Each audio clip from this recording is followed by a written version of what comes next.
In this Clean Water 3 and 3, we will be looking at the functionality of floating treatment wetlands for the nursery and greenhouse industry.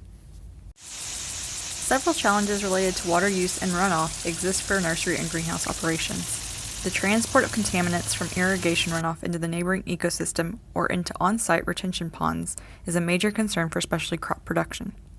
Two of these contaminants are suspended sediment and nutrients such as nitrogen and phosphorus. Nursery operations are the worst. I mean, we're a nursery, but we fertilize. You have to grow plants, you have to fertilize. One solution to this problem is the use of floating treatment wetlands. But what are floating treatment wetlands?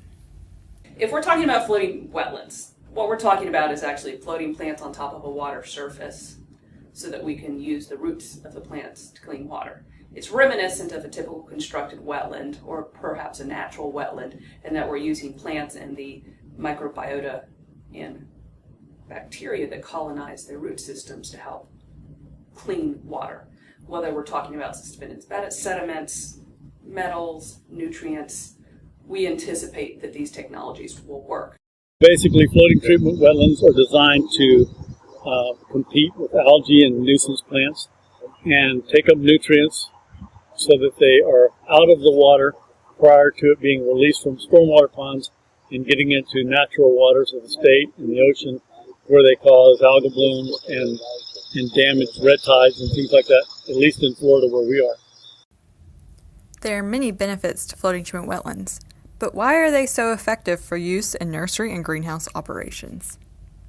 So some of the benefits associated with floating treatment wetlands versus some of the other biological or chemical treatment system is that if you have a pond already in place, you don't need new infrastructure. You don't have to dig another pond to use it. If you have a ditch that is lined, chances are if you always have a minimum level of water in it, perhaps a foot, or a pond that's a minimum of 3 feet deep, that is ideally suited for using these systems. You already have the infrastructure in place. All you then have to do is figure out how you're going to suspend plants above water. There's a lot of different types of systems that one can use to build a floating treatment wetland, from commercial to ones where I've seen we've put PVC pipes together and sealed them so they float. Despite the many advantages of floating treatment wetlands, all remediation technologies contain inherent shortcomings.